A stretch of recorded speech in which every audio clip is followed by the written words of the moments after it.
É isso daí, irmãos. O desafio da live é fazer a gente entender que no milênio vai ter um templo literal, vai ter sacrifícios pelos pecados literais, sem que isso contradiga a obra do Senhor, sem que isso anule a obra de Cristo. Vocês acham que a gente não tem consciência do que é o sacrifício do Senhor, irmãos? Ou vocês acham que a gente nunca leu Hebreus? A gente leu. Só que quando você passa a visão, quando você lê o profeta Ezequiel, e principalmente vê ali os capítulos do 40 ao 48 e realmente lê, gasta ali, põe os seus olhos em cada verso, você vai entender a linguagem do Espírito Santo, você vai começar a compreender. O Espírito Santo esperava que a gente fizesse isso. E ali você vai ver medidas, detalhes.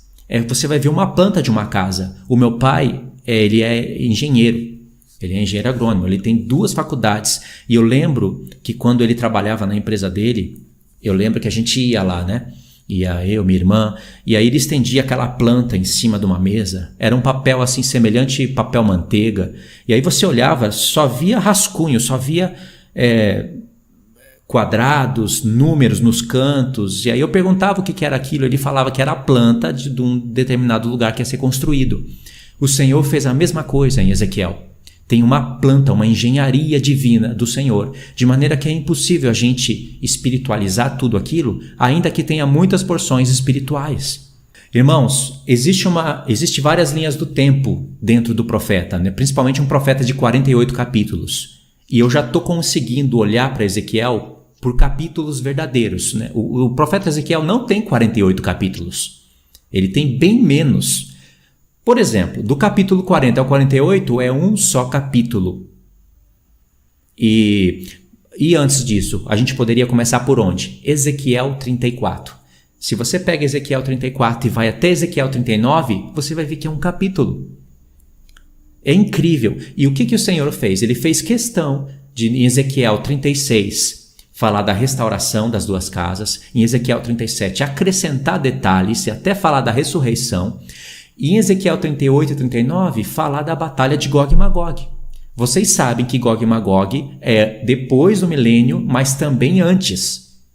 A prova disso está em Ezequiel 38, alguma coisa, quando ele fala assim: não é a respeito de você, ó Gog e Magog, que eu profetizei pelos meus servos, os profetas, durante longos anos, que te traria sobre a minha terra? Mas eu vou santificar o meu nome perante os olhos de todas as nações, e vai ser sobre você. Ou seja, Deus profetizou que iria trazer Gog e Magog durante a terra de Israel. Por quem? Porque Deus, o Espírito Santo, disse que foi por muitos profetas e durante vários anos. Então isso é antes do milênio. Por isso que a profecia é dupla. Em Ezequiel 38, tem uma profecia de Gog e Magog, e em Ezequiel 39, Deus replica a profecia e acrescenta detalhes. Aí ele mistura os tempos. Mas a profecia duplicada é justamente para a gente entender que antes do milênio e depois do milênio, entendeu? E aí ele derruba Gog e Magog. Em Apocalipse 19, você vai compreender que Deus junta a besta e os reis da terra, e ele chama de Gog e Magog. O que é difícil da gente entender é que a palavra Gog e Magog vai aparecer só em Apocalipse 20 depois do milênio. Mas em Apocalipse 19, quando está a besta e os reis da terra reunidos para batalhar contra o cordeiro e contra a igreja, ou seja, a besta e os reis da terra é a besta de 7 cabeças e 10 chifres. É a besta de Apocalipse 13. Deus convida os animais e usa aquele texto de Ezequiel para participar da ceia do Senhor. Ou seja, é Gog e Magog. Né? Então ele fez questão de derrubar Gog e Magog no 38 e no 39 para depois vir o reino milenar, não é? Em Isaías capítulo 2, Isaías tem uma visão que ele disse que nos últimos dias a casa do Senhor iria se elevar sobre o mais alto de todos os montes, e para ela iria fluir todas as nações. Sim. Deus deu para Isaías um pedacinho de uma visão que Deus daria para Daniel mais completa. Aquele monte e aquela casa do Senhor vai ser profetizada com mais detalhes por Ezequiel. Mas Deus deu essa visão para Daniel. Aquela pedra que bate nos pés da estátua e se torna um grande monte e enche toda a terra, Isaías viu a partir desse momento, quando a pedra feriu os pés da estátua e tornou um grande monte. Isaías viu esse momento. Ele não viu a estátua, ele não viu nada daqueles detalhes. Então, realmente, vai ter uma casa do Senhor, um templo literal, em cima do monte, para ela fluirão todos os povos. E Ezequiel do 40 a 48 são 8 capítulos que o Senhor vai dar instruções incríveis. E vai ter sim um templo, sacrifício pelos pecados, não da igreja, mas para as nações. E nós vamos explicar o porquê que tem que ter isso e como que isso de maneira nenhuma anularia a obra de Cristo. Pelo contrário, daria mais reverência, faria mais referência. O Cristo estaria mais honrado, e a igreja também, ao contemplarem os sacerdotes rebaixados ministrando isso a favor das nações, com o próprio Cristo presente. E aí, irmãos, são 8 capítulos que a gente não poderia apenas pegar Hebreus 10, verso 1 e resumir tudo aquilo. Em Hebreus 10, verso 1 disse que os sacrifícios que eram feitos na lei, que a lei tinha a sombra das coisas futuras, eles não podem aperfeiçoar a consciência, porque se pudesse aperfeiçoar, teriam parado de ministrar. E lá em Hebreus 10, a partir do 19, diz que não resta mais sacrifício, uma vez que Cristo veio e fez o verdadeiro sacrifício. Aí você pergunta, então por que tem que ter sacrifício no milênio? Porque o sacrifício que o escritor de Hebreus está tratando, o tema é para nós. Nós recebemos a propiciação pelos pecados, pelo verdadeiro sacrifício que é Cristo. As nações que vão restar e vão passar para o milênio, elas não vão estar debaixo dessa propiciação, porque isso foi para a igreja, para os glorificados. As nações, elas vão estar debaixo de uma outra dimensão, e é isso que nós vamos falar. E olha só, eu separei aqui nesse papelzinho, não vai ter nada na tela hoje. Semana que vem nós vamos ter bastante coisa na tela. 15 pontos, e eu vou aqui ler para vocês. Eu não separei as medidas, mas se você ler Ezequiel do 40 ao 42, e eu garanto, você faz isso em 15 minutos, o Espírito Santo já vai começar a assinalar, a dar um sinal na sua mente. Olha só, Ezequiel vê um templo edificado sobre o alto monte. Primeira coisa, ele vê um templo, literal. E aí tem um muro, edifício, o Espírito Santo vai falar... Isso daqui eu estou falando só as palavras, eu não estou falando as medidas. O templo é todo simétrico, cheio de medidas. Tudo. Vai ter um muro, 2, um edifício, 3, limiar da porta, detalhes. Não vai falar só de limiares da porta, vai falar de detalhes, de medidas. Detalhes das câmeras. 5, vestíbulos da porta interior. 6, os pilares dos vestíbulos, com todas as suas medidas. 7, porta do lado oriental. 8, largura da entrada da porta. 9, o espaço em frente das câmeras e as medidas entre elas. 10, a distância entre os pilares. 11, detalhes de como se fazer as portas, pilares e vestíbulos. Deus fala, vão fazer isso, e deu as medidas. 12, os detalhes dos pavimentos das portas e medidas.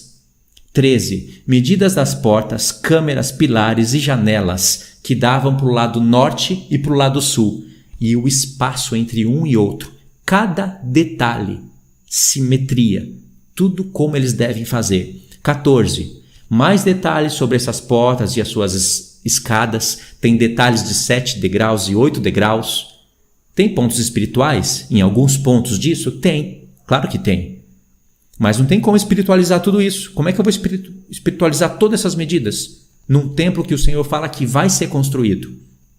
Porque ele fala com todas as palavras. Não sei se está no 43 ou no 44, mas ele fala que vai ser construído. E o número 15, medidas e detalhes das mesas para degolação dos holocaustos. Agora, aquelas leis de Ezequiel do 40 a 48, que são bem semelhantes às leis lá que Deus deu para Moisés, vai ter muitas mudanças. Uma delas não vai ter a Arca da Aliança. O próprio Senhor, a glória do Senhor vai estar no templo e vai ser a própria expiação dos sacerdotes eternamente, mas as nações ainda devem ao Senhor. Memoriais e todas essas coisas. E tem, se vocês verem, eu vou citar aqui para economizar tempo para a gente ir para a explicação. Se vocês lerem Ezequiel do 40, do 1 ao 5, vocês vão ver que Deus pegou Ezequiel, levou num alto monte e mostrou para ele uma cidade edificada sobre o monte. E dali começa todas as medidas, de tudo, até o 42. No 43, o Senhor faz uma pausa para falar de algo espiritual e glorioso. E depois retoma o assunto para falar de sacerdotes e sacrifícios e mais detalhes e detalhes. E no Ezequiel 48, você vai ver que a cidade está edificada, vai ter repartições de terra, uma porção pertence aos levitas, outra aos sacerdotes, outra aos que vão trabalhar no reino. E ali tem uma cidade edificada, tem 3 portas de cada lado, tem menção às tribos de Israel, ou seja, existe templo. Ponto 1. Fechou, não tem como ir contra. Aceita a palavra. Agora, por que eu digo aceita?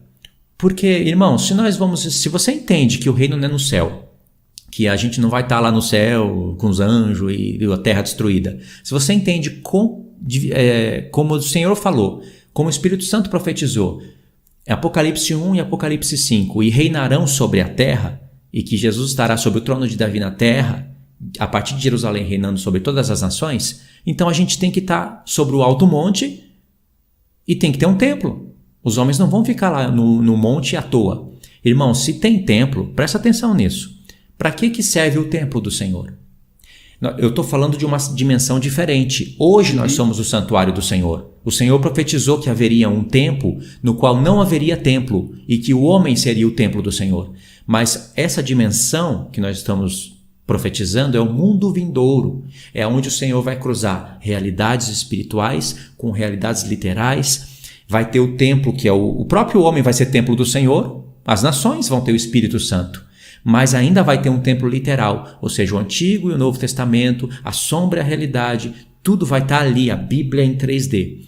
Se você entende que vai ter templo e compreende que no templo tem que ter sacrifícios, aí você começa a pensar. As nações, elas vão plantar e colher.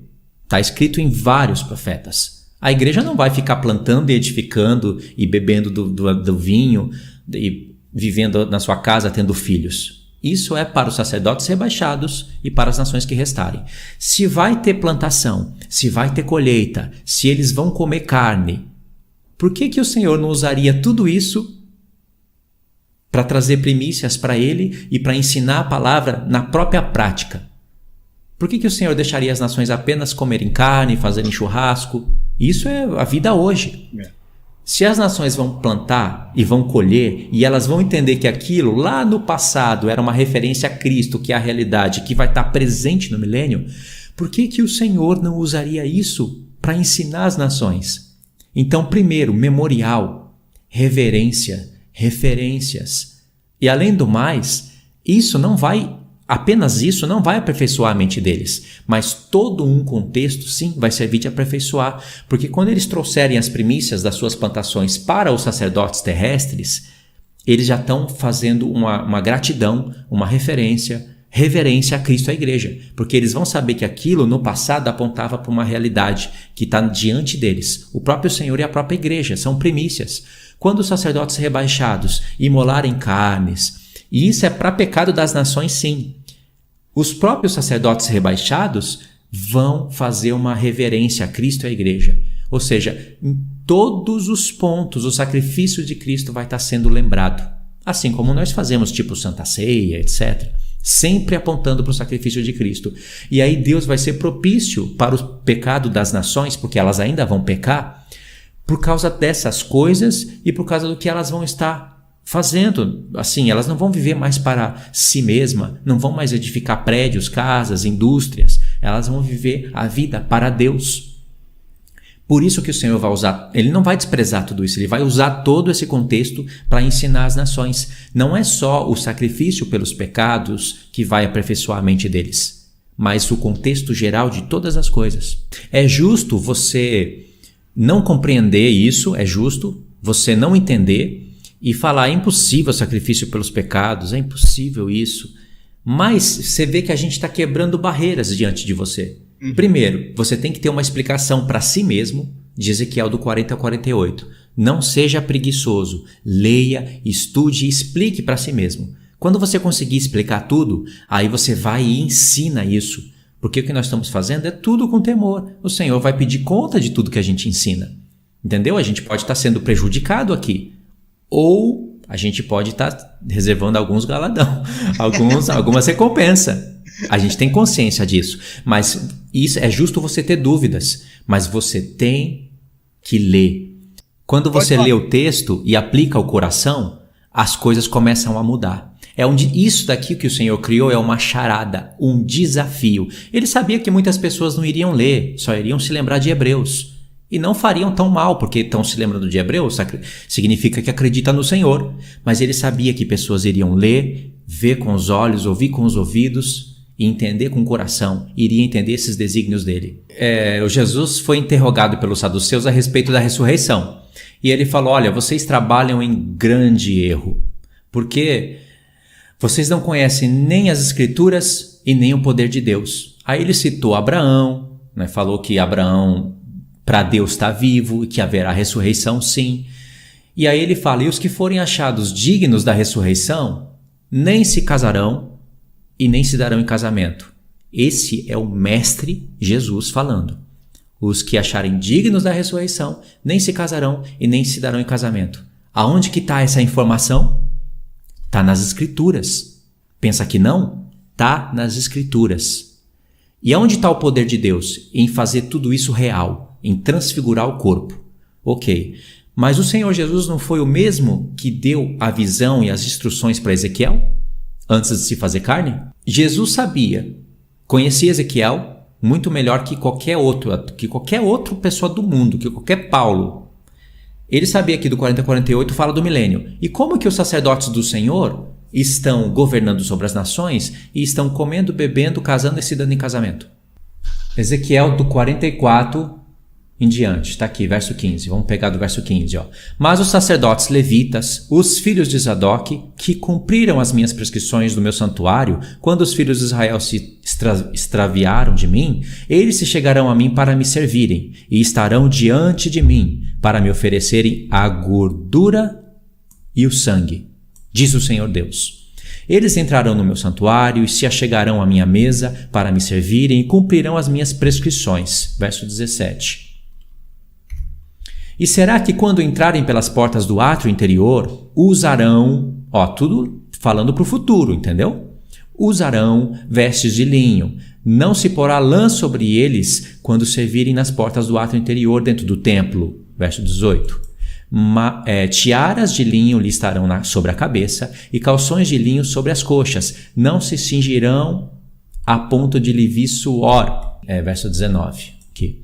Saindo eles ao átrio exterior, ao povo despirão as vestes com que ministraram, pô-las-ão nas santas câmeras e usarão outras vestes, para que com as suas vestes não santifique o povo. Aqui o povo ainda está em aprendizado, ainda está em teste e ainda não é o tempo de santificar a todas as nações. Isso vai acontecer só depois que Satanás for solto e eles forem provados. Aí o verso 20, vamos ver se a gente chega aqui logo no texto. Não raparão a cabeça, nem deixarão crescer o cabelo. Antes como convém, tosquearão a cabeça. Nenhum sacerdote beberá vinho quando entrar no átrio interior. Não se casarão com viúva, nem com repudiada. Para que tempo é isso, irmão? Aonde que a gente vai explicar isso? Você pode discordar do estudo? Claro que pode, porque cada um tem um tempo de consciência, de entendimento. Mas você não pode dizer que isso daqui já aconteceu e que não vai acontecer. Você vai ter que arrumar uma explicação para isso. E olha o que diz na continuação. Mas tomarão virgens da linhagem da casa de Israel ou viúva que for de sacerdote. Ao meu povo ensinarão a distinguir entre o santo e o profano, coisa que nunca aconteceu no passado. E farão discernir entre o imundo e o limpo. Quando houver contenda, vai ter contenda no milênio, vai ter briga, casos para se resolver. Eles assistirão a ela para julgarem. Pelo meu direito julgarão as minhas leis e os meus estatutos em todas as festas fixas. Aqui, festas no milênio. Guardarão e santificarão os meus... Dentro de um sábado espiritual, dentro de um milênio na terra, de um sábado na terra, tem sábados sendo guardados. Isaías 66:1, presta atenção nisso. Assim diz o Senhor, o céu é o meu trono, certo? Está aqui. E a terra, estrado dos meus pés. Fechou. É o Senhor que está dizendo isso. Que casa me edificareis vós? E qual é o lugar do meu repouso?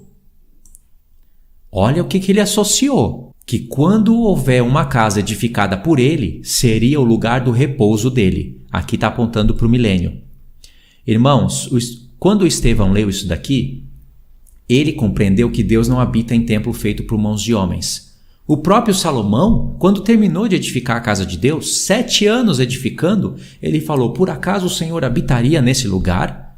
Nem o céu dos céus podem conter o Senhor.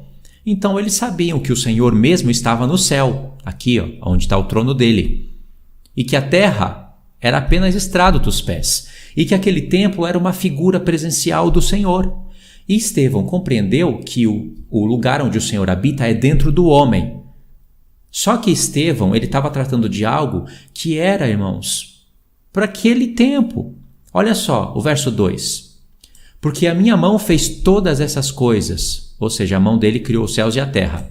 E todas vieram a existir, diz o Senhor. Mas o homem para quem olharei é este, o aflito e abatido de espírito que treme diante da minha palavra. Olha só, o Espírito Santo está profetizando algo que serviria para uma instrução espiritual para o tempo dos apóstolos e para o nosso tempo. Eu vou provar isso para vocês. Estevão entendeu. Se o Senhor está falando, o céu é o meu trono, a terra onde eu coloco os pés, vocês acham que eu vou habitar nessa casa? Era para eles entenderem que o Senhor já está dando dicas. Era para eles entenderem que o sacrifício apontava para algo do Filho, que o azeite apontava para algo mais sublime, que o templo era só uma figura. O próprio Isaías, quando profetizou Isaías 53, ele falou do Filho conscientemente. Não pensa que Isaías profetizou o sacrifício de Cristo, lá em Isaías 53, e quando ele acabou de profetizar, ele disse: meu Deus, o que eu falei? Eu anulei a lei. Eu estou falando que a alma de alguém foi entregue como oferta pelo pecado e que ele vai ficar satisfeito com o trabalho da sua alma. Eu anulei o sacrifício? Eu anulei a lei de Moisés? Não. O Espírito Santo tomou Isaías e ele entendeu coisas profundas. Entendeu? Agora, qual é a prova que esse verso de Isaías 66 serve para dois tempos? Primeiro, que o Senhor diz que o lugar do repouso dele é quando tiver um templo edificado. Hoje nós somos o templo do Senhor, mas ainda não é a vontade plena do Senhor. Tanto é que os sacerdotes diz que homens foram comprados para serem sacerdotes para reinarem sobre a terra. Nós estamos fazendo uma espécie de exercício. Não é a plena vontade do Senhor ainda. O Senhor quer nos glorificar para a gente exercer um sacerdócio sublime no milênio. Agora compara o que eu li com Ezequiel 43. Deixa eu buscar o texto aqui que eu não anotei ele. Mas é importantíssimo comparar os dois textos. Olha aí, vamos pegar do 5, né, para ficar um contexto legal. O Espírito me levantou e me levou ao átrio interior, e eis que a glória do Senhor enchia o templo. Isso daqui é uma frase chave dentro desse livro, que desbloqueia grandes coisas. Inclusive, desbloqueia até aquela porta que está em Ezequiel 44. Aqui está a chave. Se tem uma porta em Ezequiel 44 que está fechada, aqui está a chave. Então ouvi uma voz que me foi dirigida do interior do templo, e o homem se pôs em pé junto a mim, e o Senhor me disse: filho do homem. Vocês conseguem ler português, né, irmãos? Olha só. Este é o lugar do meu trono. Lembrou de algo? E o lugar da planta dos meus pés. Espera aí. O profeta Isaías não disse que era o céu, o lugar do trono dele? O trono está na terra. E o lugar da planta dos meus pés, também na terra. Onde habitarei no meio dos filhos de Israel para sempre. E os da casa de Israel não contaminarão mais o meu nome santo, nem eles e nem seus reis, com as suas prostituições e com os cadáveres dos seus reis, nos seus monumentos. Olha só, o que o Espírito Santo fez? Ele cruzou Isaías com Ezequiel, e tem uma relação muito grande esses dois profetas, entre esses dois. Muito grande. Em Isaías, o céu é o meu trono, a terra é estrada dos meus pés. Em Ezequiel, a terra é o meu trono. E aqui também, o lugar que eu vou pôr a planta dos meus pés. Significa que o Senhor está sentado sobre o trono de Davi, sobre o monte Sião, na terra, reinando. Ou seja, tem um templo literal. De fato, esses dois textos ajudam a gente a entender isso. A gente não gosta de bater o martelo, não, mas nisso eu bato o martelo. Não tem como falar que aconteceu. O Ezequiel do 40. Por que Gog e Magog caiu no 38 e 39? Por quê? Porque a pedra veio, bateu nos pés da estátua, ou, em Daniel 7, o ancião de dias veio, fez justiça aos santos e estabelece o reino.